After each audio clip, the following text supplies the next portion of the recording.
Seat 12A was already occupied when passengers boarded Flight 337 from Chicago to Seattle. It should not have been occupied.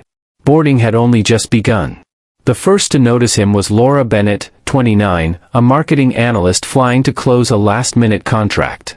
She stepped into row 12, surprised to see a man already settled at the window seat, a soft smile on his face. He looked timeless. Not old, not young. Maybe mid-30s. His features were sharp in a way that suggested European roots. He wore a gray wool coat even though it was June, and his dark hair was cut with old-fashioned neatness.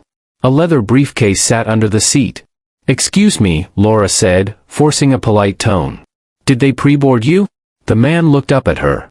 His eyes were pale, almost washed of color. "I've been waiting," he answered quietly, with an accent she couldn't place.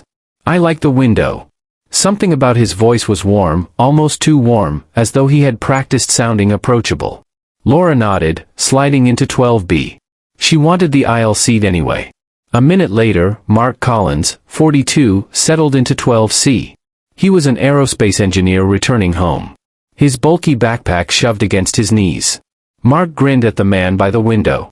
"You beat us to it," he joked. The man tilted his head. "Time moves differently when you're traveling," he replied. Mark raised his brows at Laura as if to say interesting guy. They laughed lightly, then the boarding line continued. Passengers chatted, adjusted luggage, compared travel stories. The man in 12A spoke easily, yet strangely.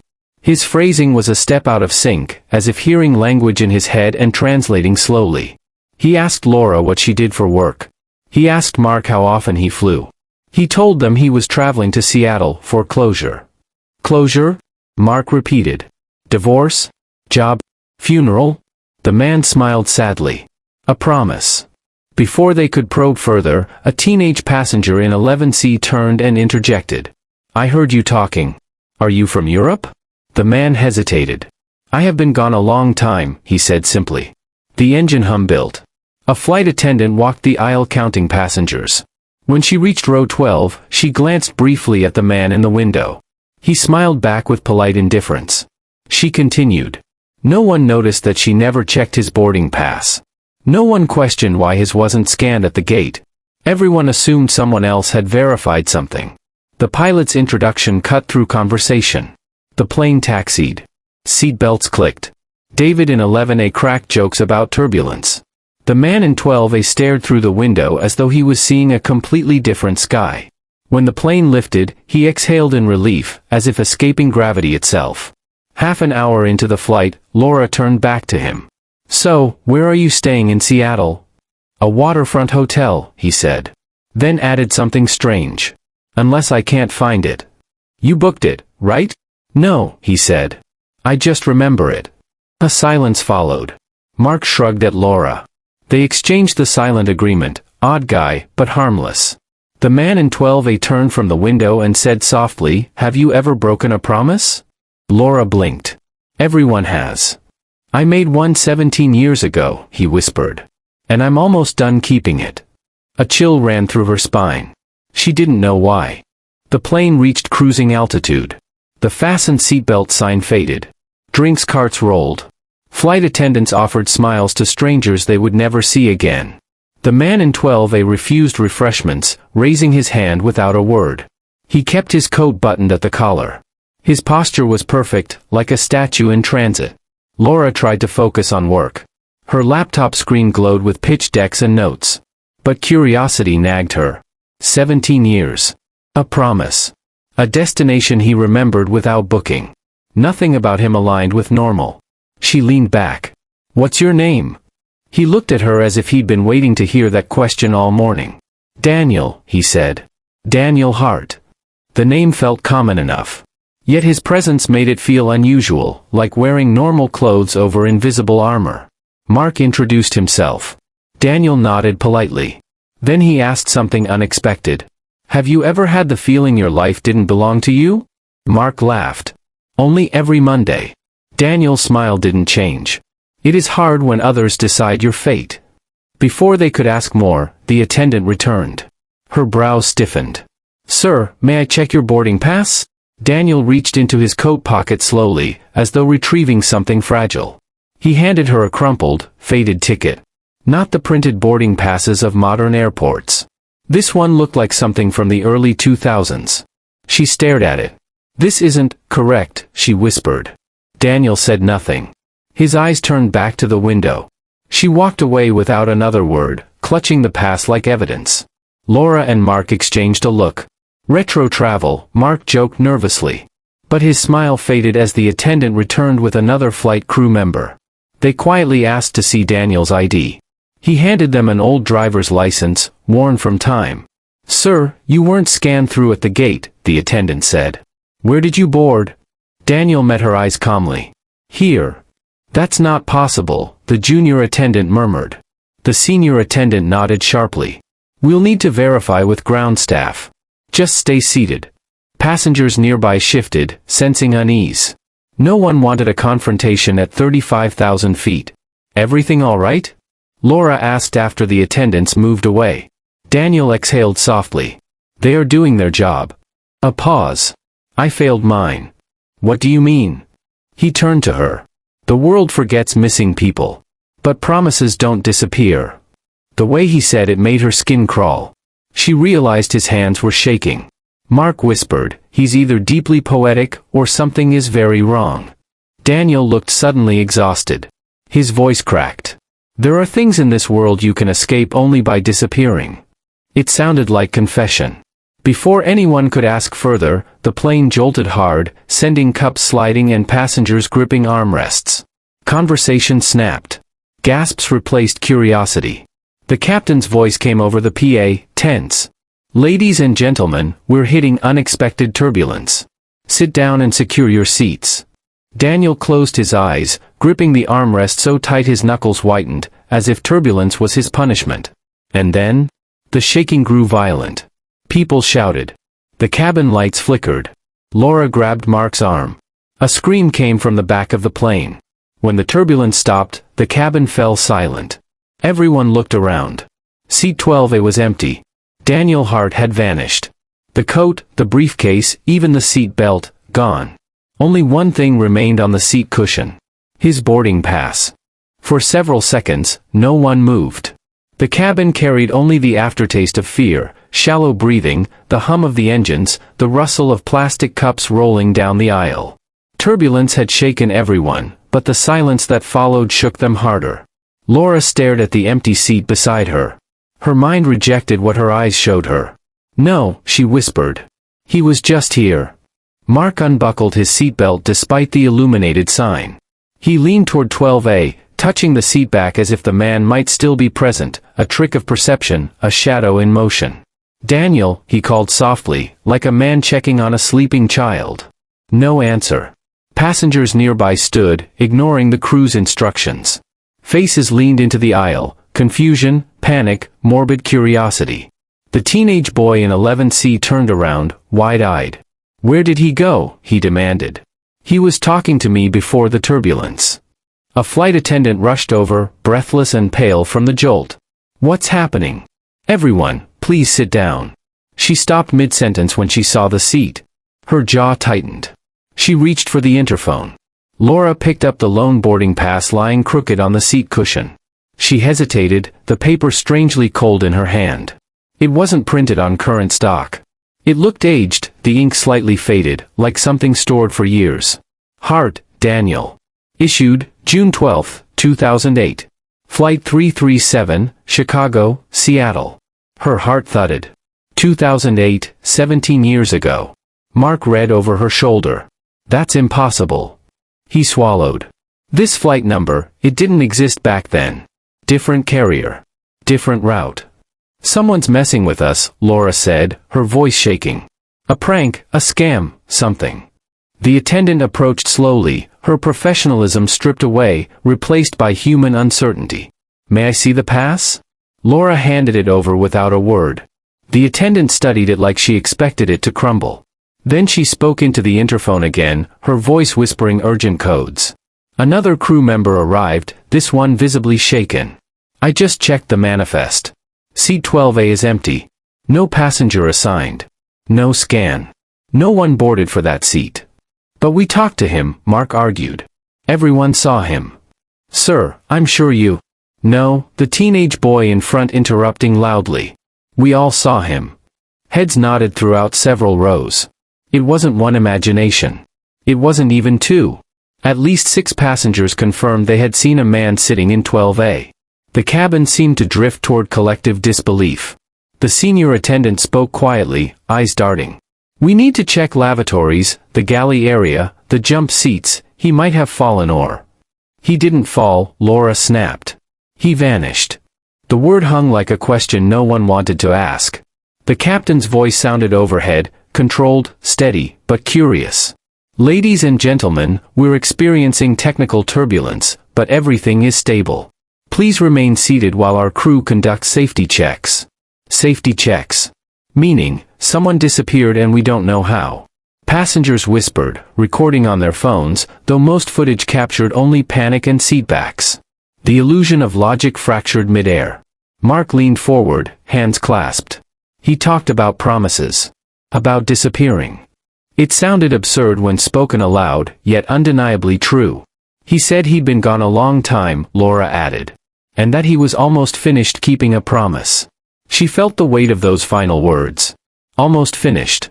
As if this flight was part of something unfinished. The attendants returned from the lavatories, shaking their heads. No trace. No coat. No briefcase. Nothing. Nothing just disappears at 35,000 feet, Mark said quietly. But something had. The crew gathered at the galley, speaking in hushed tones. One of them pointed discreetly toward 12A, as if the seat itself were evidence. Another held the vintage boarding pass like incriminating paper. Laura felt a tremor in her hands, not from fear of flight, but from fear of the unknown, something modern life rarely permits. She stared out the window, searching clouds for reason. A memory flickered. The way Daniel exhaled when the plane took off. As if escaping gravity was salvation. A sudden announcement broke the silence. Is there a Mark Collins on board? Mark froze. That's me. Please come to the galley. Passengers murmured. He stood, glancing at Laura. What could they possibly want with me? Her reply was thin. Maybe about Daniel. When Mark stepped into the galley, the curtain closed behind him. Everyone in row 12 waited. Minutes stretched unbearably.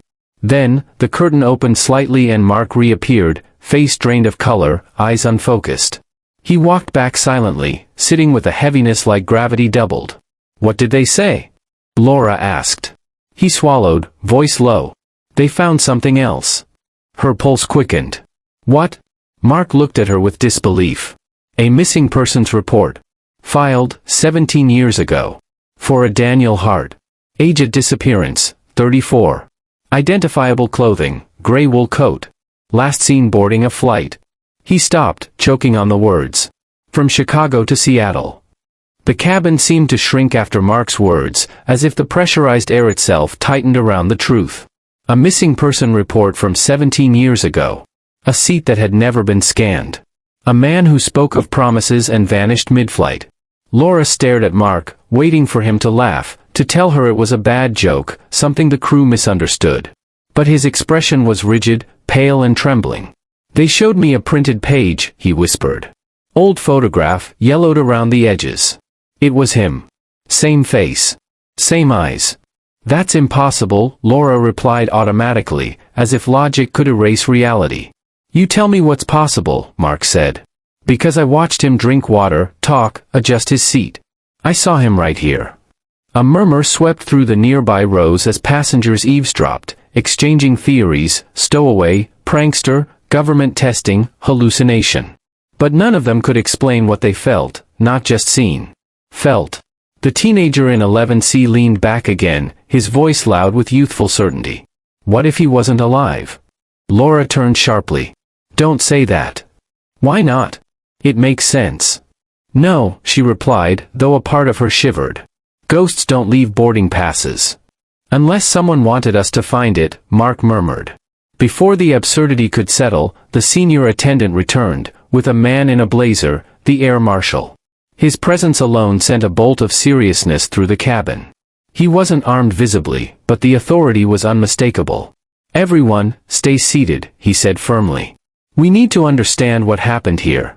No filming, no speculation, and please remain calm. Panic won't help us. Passengers reluctantly lowered their phones, though some continued recording slyly beneath blankets or coat sleeves. The marshal faced Laura and Mark. You two spoke to him most.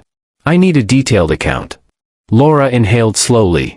He boarded before us. He was sitting here. He said his name was Daniel Hart. He said he was traveling for closure. Did he show identification? Yes, Mark answered. An old driver's license. It looked outdated. The marshal's brows tightened. Anything unusual about his behavior? He spoke like someone who hadn't used everyday English in a while, Laura said. Not foreign, just out of time. And just before the turbulence, Mark added, he looked terrified. Like he expected it. The marshal nodded, processing. And then he disappeared. That's what it felt like, Laura said. One moment he was gripping the armrest. The next, gone. The marshal didn't react visibly, but his eyes moved to the empty seat. And you found only this, he said, lifting a clear plastic evidence sleeve with the boarding pass inside.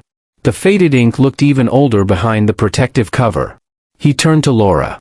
Did he leave anything else behind? Bag, coat, any personal item? No, she replied. He had a briefcase under the seat. And now? It's gone, Mark said. Everything is gone except that paper. The marshal looked away as if resisting a chill. We have checked every location on this aircraft. There is no sign of him or any belongings. Passengers watched in silent horror. The idea of someone vanishing into thin air at 35,000 feet was more frightening than turbulence or engine failure. Machines fail, reality isn't supposed to. The cabin lights flickered briefly, followed by a soft beep in the interphone. A flight attendant whispered something to the marshal. His face darkened. He turned back to Laura and Mark. Our ground team just sent a message. The missing persons report was filed by his wife. She insisted he boarded a flight and never arrived. No wreck, no records, just disappearance. The case was closed as presumed deceased. What was the year? Mark asked, though he already knew. 2008, the marshal replied. 17 years ago. Laura's heart pounded like a trapped animal. When was the boarding pass issued? The marshal lifted the evidence sleeve again. June 12, 2008. The exact date of the missing report. A low gasp rippled through the cabin. Suspense had transformed into scandal. Every passenger now felt part of something forbidden, something that could reshape headlines. The teenage boy spoken earlier, voice lower now. Maybe he never landed. Maybe he's been on that flight this whole time. That's ridiculous, Laura snapped, more to protect her own sanity than to correct him. Is it? He replied quietly. Who says time moves the same when someone disappears? What if turbulence was like a doorway? Mark shook his head. No. This is shock talking. The mind looks for explanations when there are none. The marshal didn't interrupt. He watched them, perhaps wondering the same question. How does a man reappear on a flight 17 years later, then vanish again? Suddenly, the interphone pinged. The senior attendant's voice came through, tight and shaken.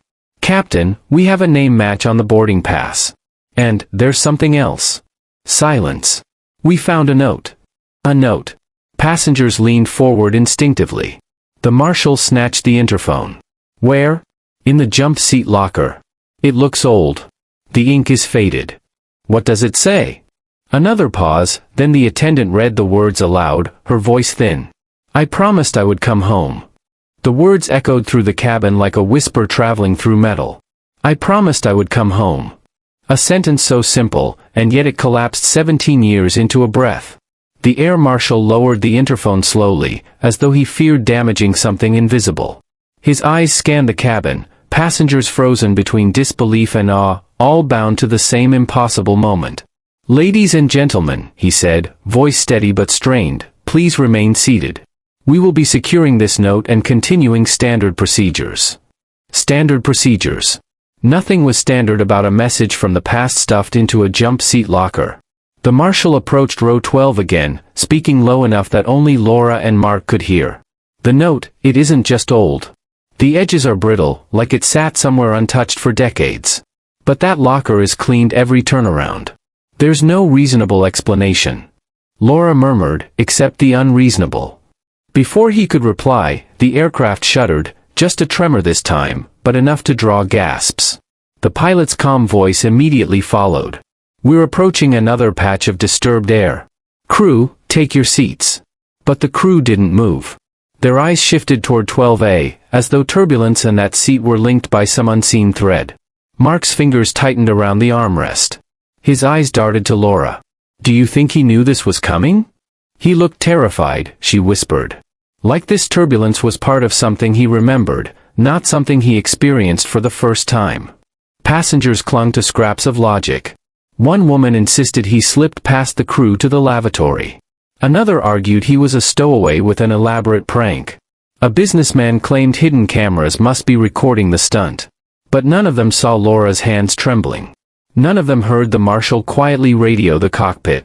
"Captain, this is coming apart fast. Consider diverting." Diverting. Landing early. Ending the nightmare. But the pilot replied with a tone trained for crisis. "Negative. Weather ahead is clear. We continue to Seattle." Laura stared at the empty seat. How could a seat hold the weight of a man's life? How could the fabric still be warm, as if he'd just sat there, and yet he belonged to history? Her voice cracked. "I talked to him. I asked about his hotel." Mark nodded, stunned. He said he remembered it, not booked it. He remembered it. Like a memory from a life he never finished living. Suddenly, the marshal's voice cut through their thoughts. "You said he talked about a promise." Laura blinked. "Yes. Tell me exactly." Laura replayed the conversation, word for word, the plane's hum wrapping each sentence like static memory. "He said he made a promise 17 years ago. And he was almost done keeping it." The marshal exhaled slowly, like a man placing pieces on a chessboard no one else could see. Another jolt rattled the cabin, harder this time. Drink spilled. A baby cried. The captain's voice cracked over the PA. "Brace. Possible wind shear." Passengers ducked instinctively, hands over heads. The aircraft lunged downward, then jolted upward. A violent shudder ran through the fuselage. This wasn't normal turbulence anymore. It felt directional, almost targeted. A scream tore through the back rows as someone saw something, no one knew what, but hysteria is contagious at altitude. Then, right in the chaos, Laura felt something impossible. A scent. Faint. Like old cologne. Like a memory.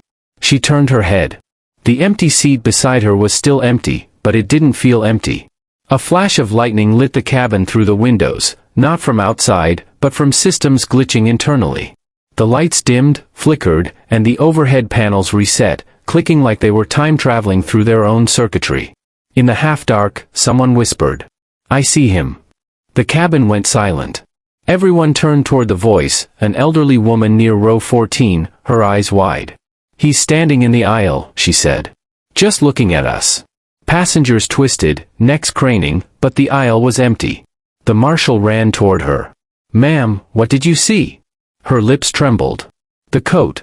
Gray." He looked sad. Mark whispered, she could be confused. But Laura wasn't convinced. Unreasonable explanations now held equal footing with reasonable ones. The plane lurched again, this time accompanied by a long mechanical groan. The marshal grabbed the nearest rail. Everyone remained seated. Laura's breathing sped up. The hum of engines blurred into a low vibration that pulsed through her bones. Then, amid the shaking, something slid into her lap. A folded page. She stared at it, paralyzed. Mark saw it too, eyes widening in horror. How did that? No one had moved. No one had reached across. The aisle was empty. Every passenger sat rigid with fear. Laura unfolded the page with shaking hands. The handwriting was faded, jagged, hurried. "Tell her I kept my word." Laura's pulse spiked. "Who?" she whispered. Behind her, someone sobbed. In front of her, the teenage boy was muttering prayers. The plane steadied suddenly, too suddenly, like turbulence had been switched off manually. Silence hit with the force of a storm. Every face turned to Laura, waiting. Mark wiped his brow, voice hollow. "We need to tell the captain." But Laura couldn't move. Her mind replayed Daniel's expression, tired, hopeful, desperate. Tell her. Who was her? The marshal stepped closer, slowly. "Give me the note." She hesitated, but handed it over. He read it, jaw tightening. Then he whispered to himself. His wife. He looked around the cabin. He's trying to reach his wife. But when? In 2008? Or now? Before the question settled, the captain's voice echoed, shaken for the first time. Brace again. Severe downdraft. The plane plunged. Screams erupted. The cabin lights died. Everything went dark. Except the faint glow of seat 12A, illuminated by nothing anyone could describe. Darkness swallowed the cabin so completely that time itself seemed to pause. No lights, no safety beacons, only the low roar of wind scraping against metal and the frantic chorus of panicked breathing. For a moment, no one spoke. It was as if every passenger waited for reality to return. Then, with a sputter, strips of soft emergency lighting flickered on along the floor, guiding the path to exits no one could reach at 35,000 feet. Faces glowed from below, pale, distorted, frightened. In that half-light, seat 12A looked occupied. Not fully, more like the shape of someone sitting, the impression of weight against fabric.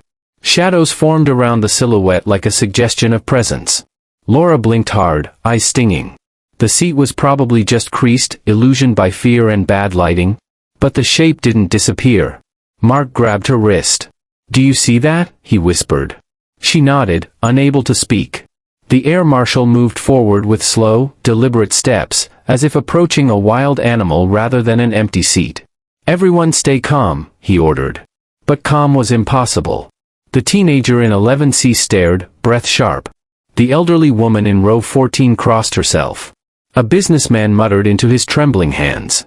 The marshal reached the seat and extended his hand, just above the cushion, not touching. His palm hovered over the shape. Every eye watched his fingers. He swallowed. "Static charge," he muttered, as if explaining it to himself. "Just static." Before he finished, the shape dissipated. Like breath on a cold window pane. The marshal stepped back, shaken. A tone crackled through the intercom, but not the captain's polished voice. This was low, distorted, as if dragged across 17 years of static. "Chicago to Seattle, do you copy?" Passengers froze again. The marshal lunged toward the nearest handset, ripping it from its cradle. "This is Flight 337, he said. "Identify yourself." Silence. The engines hummed like a giant, sleeping machine. Then, faint, fading. "I'm coming home." The line died. The marshal stared at the handset like it might bite him. He turned to the nearest attendant. "Get me the cockpit." She bolted down the aisle, nearly tripping. Laura pressed a hand against her forehead. Her mind raced through possibilities, each more insane than the last. Interference? A prank? A glitch pulling old radio transmissions from the past? Mark leaned closer. His voice was thin. "Do you know about ghost signals? They can travel distances over time, bounce through the ionosphere." "Mark," she interrupted. "He sat here. He talked to us. Ghosts don't drink water." He nodded helplessly. An attendant returned, whispering urgently to the marshal. His expression changed, skepticism melting into something like fear. "What?" Laura asked, rising despite the seatbelt sign. The marshal looked at her, conflicted between duty and honesty. "The cockpit just received a coded ping, an old transponder signature. It matches the aircraft Daniel boarded in 2008. The teen in 11C gasped. "You mean another plane?" "No," the marshal said. "Nothing on radar. Just a signal." His voice dropped. Like an echo. Passengers erupted into fragmented conversations. "That's impossible. They're messing with us. Ghost plane. Turn back. Land early." The marshal raised his hands. "Quiet. Let the crew work." But fear has no volume control. Laura stared at the empty seat again. She remembered Daniel's face when he said closure. The weight in his voice. The agony under the calm. What if he had been stuck in that promise, not metaphorically, but literally? Caught between departing and arriving. Between here and gone. She pictured him stepping onto a plane in 2008, full of hope, full of promise. Then disappearing. No crash. No witness. Just absence. And now, returning, unfinished. Passengers weren't the only ones unraveling. A flight attendant pressed her back to the galley wall, hyperventilating. The marshal whispered something to her, steadying her with a hand on her shoulder. His confidence looked strained, like a mask cracking under heat. Finally, the cockpit door opened, a rare sight midair. The captain stepped out. He was tall, steady, but his eyes betrayed sleepless calculations. "We have weather clearance ahead," he announced. "We're diverting to Spokane for safety and investigation." A ripple of relief flowed through the cabin. Spokane meant landing sooner. Ground. Answers. But the captain wasn't finished. "And we need everyone seated until touchdown." He paused, as if debating whether to speak the next sentence. "We have received anomalous communication signals. We are cooperating with ground control to assess the situation." He avoided the words ghost transmission, missing passenger, 17 years. But everyone heard them anyway. He looked at C-12A. "In aviation," he said quietly, voice cracking just enough, "we respect the unknown. Even when it defies every rule we're taught." The cabin fell silent. He turned to return to the cockpit. Then froze.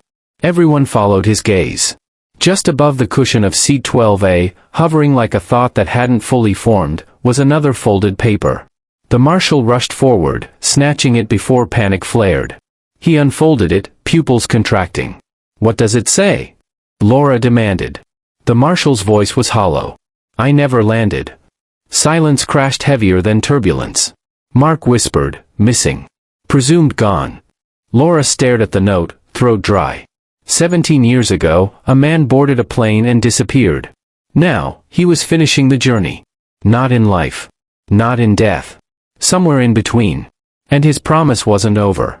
By the time the aircraft pierced through the final stretch of turbulence, the cabin had transformed into something more than a place of transit. It felt like a courtroom suspended in the clouds, every face tight with the tension of witness testimony, every whisper a threat of chaos. The seatbelt sign flickered off, but no one moved. The absence of the man from C-12A hung heavier than the recycled air. Evelyn remained standing beside the seat, her hands clenched around the boarding pass as though it might dissolve if she let go. It bore the name Daniel Mercer, flight number, date, and a timestamp over 17 years old. An impossible relic. Beside her, Liam stared at the empty seat as though expecting the man to reappear, restoring logic with a smile. Captain Rhodes cleared his throat over the intercom, voice strained and diplomatic. "Ladies and gentlemen, we're handling an internal matter regarding a passenger manifest discrepancy. Please remain calm." The words did nothing. Calm was dead somewhere back over Nebraska. Evelyn turned to Liam, her voice barely a thread. "You saw him. He spoke to you." Liam nodded, swallowing. He knew things. Details, about the plane crash in '08. Stuff they never released to the public. "You think he was? What? A reporter from the afterlife?" "I don't know." Row 11, now very invested in the mystery, leaned closer. A young woman with a nervous smile whispered, "His jacket smelled like cigar smoke. I thought it was weird. Nobody smokes anymore." Evelyn's mind raced. No record. No scanning. But doesn't saw him. They spoke with him. She had seen his shoes, well-worn brown boots. He joked about how the Midwest sky looked like a trembling sheet. People didn't hallucinate boots. The flight attendants had retreated to the galley, visibly shaken. One of them, Maria, a veteran of 3 decades in the sky, approached Evelyn cautiously. "I need to ask you something serious," she whispered. "When you spoke to him, did he mention Seattle?" Evelyn frowned. "Yes. He said he lived there. That he was returning, to finish something." She replayed the moment nervously. "Why?" Maria exhaled slowly, as though steadying herself. "I worked the route the night Daniel Mercer disappeared. He boarded a Chicago to Seattle connection. But he never showed up in Seattle. Somewhere over the Rockies, they lost him." "You're saying?" "I'm saying that plane crashed," Maria cut in. "No survivors." The entire cabin seemed to breathe in at once. Liam's eyes widened. "Wait, so this guy died on a flight, and then just shows up on another one? Why today?" Maria shook her head. "Not just today. Every year around this time, on this route, we get reports from passengers. A man in a window seat. Talks casually. Shares stories. And then, gone before landing. No record. No scan. Nothing." It might have been the altitude or the pressure, but Evelyn felt tears prick her eyes, not from fear, but from the sharp pang of shared humanity with a man who'd never made it home. So what is he? A ghost? Liam forced a nervous laugh, though his voice shook. If ghosts drink ginger ale and complain about delays, sure. The woman in row 11 whispered, maybe he's trying to be remembered. The theory settled like dust. Captain Rhodes emerged from the cockpit, breaking every protocol in the book. He approached seat 12A, looking at the empty cushion as one might look at a grave without a headstone. His voice was barely audible. I flew the recovery mission. 17 years ago. I've never forgotten that name.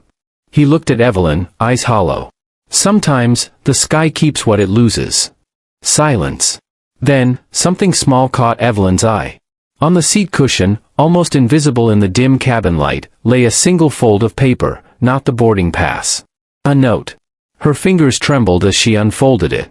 7 words. I made it home. Don't forget me. The cabin climate felt suddenly warmer, softer. A ripple ran through the rows, not terror, but something unnameable. Reverence, perhaps. Liam whispered, he finished something. Evelyn nodded. He did.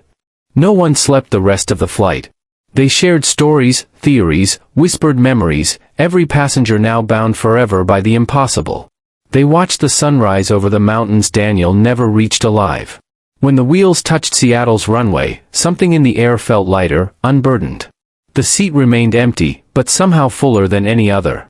As passengers gathered their belongings, no one dared take the boarding pass or the note. They left them in seat 12A, like an offering. A victory. Outside the gate, long after the cabin emptied, a janitor found the papers resting neatly on the window seat, with no record of any Daniel Mercer on the flight. But seat 12A was still warm. Seattle greeted the passengers with a chill that felt sharper than the cabin air, as if the sky itself refused to release the story they carried down with them. Nobody rushed to baggage claim. Nobody sprinted for rideshares. They moved like witnesses leaving a trial, silent, aware they'd seen something that could ruin reputations or rewrite reality, depending on how loud they chose to speak. Evelyn and Liam lingered near gate C7, watching ground staff roll away the jet bridge. The airline crew walked past them, each with that tight, professional smile that said, nothing happened today. But Maria, the senior flight attendant, paused. Her eyes met Evelyn's. You'll get calls, she murmured. The airline doesn't want stories like this circulating. It scares people. Liam frowned. We didn't invent a ghost. You saw him. Maria's lips curved, sad, tired. Airlines don't care about truth. They care about bookings. She pressed a folded napkin into Evelyn's hand. Before either of them could ask, she walked away, her navy blazer sharp and immaculate, like a funeral suit for a secret. Evelyn opened the napkin. Inside it, handwritten in blue ink, a name, a number, and 3 words. File was sealed. 2 days later, Evelyn sat alone at her kitchen table, eyes fixed on her laptop screen. She had searched everything: Daniel Mercer, Flight 310 crash, Seattle Aviation mystery. Official reports labeled it simple tragedy, heavy turbulence, mechanical failure, no survivors. No suspicion. No oddity. No mention of disappearing bodies or untraceable passengers. But something stood out. There were no photos of the wreckage publicly released, not even blurry news helicopter shots. Only artist renders and staged images. The facts online felt curated, polished, conveniently clean, as if the oxygen had been sucked from every uncomfortable question. Her phone buzzed. Unknown number. Evelyn Hart, a man's voice asked. Steady, like someone accustomed to calm while everyone else panics. Yes. My name is Richard Hall. I work with the NTSB. I need to talk to you about your experience 2 days ago. Her pulse spiked. How did you get my number? You left it on the passenger statement form. We don't normally investigate sightings. But there's context here you can't see. Richard spoke like a man reading from a mental file. Daniel Mercer wasn't just a missing passenger. He was a whistleblower. He had information suggesting his company falsified aircraft safety reports. He was flying to Seattle to meet federal investigators. Evelyn froze. Scandal always had oxygen. This story had oxygen tanks. You're telling me his death wasn't an accident? I'm telling you I can't tell you that, Richard corrected. Because the report was sealed. That doesn't happen with a routine failure. Evelyn stood, pacing. What about what we saw? He was there. Alive. Talking. Richard paused too long, enough to suggest belief wrestling with duty. I've read statements over 17 years. People describe the same man. Same seat. Same mannerisms. We've never found evidence he ever actually boarded, but passengers swear they saw him. Spoke with him. Why seat 12A? She demanded. It should have been 14A, Richard said. He was reassigned during check-in, last minute. The seat was never meant for him. That means, Richard cut in, voice low, if he knew someone tried to stop him, he'd go back to the one place he lost control. The line hummed like a threat. And the boarding pass we found? Richard exhaled. Physical evidence that shouldn't exist. We've had objects appear before, his watch, a wallet photo. They vanish by the time they reach the lab. Evelyn's skin prickled. This time, it didn't vanish. Not yet, Richard said. If you still have it, put it somewhere safe. And don't talk to journalists. He disconnected. Liam arrived an hour later, face pale with unease and excitement. 3 passengers posted online, he said. Their posts disappeared within minutes. Screenshots too. It's like someone scrubbing it. Evelyn showed him the napkin from Maria. File was sealed. They looked at each other, and something unspoken took shape, a choice. Stay silent, like every passenger for 17 years. Or make enough noise to awaken a story that someone had buried under wreckage and time. Liam leaned back. People saw him. They talked to him. If this was a man trying to warn the world, and nobody listened, maybe he's still trying. Evelyn opened her drawer and pulled out a small tin box. Inside it lay the boarding pass, real, thick paper, creased from a pocket that no longer existed. She placed it inside and snapped the lid closed. Not evidence. Not superstition. A promise. We tell the truth, she said. Even if it scares people. Liam nodded. And if it scares the wrong people? Evelyn smiled faintly. Then maybe they'll finally pay attention. Outside the window, a plane roared overhead, disappearing into a sky that kept secrets better than any human could. But this time, the secret wasn't leaving with it. It was staying right here. In seat 12A.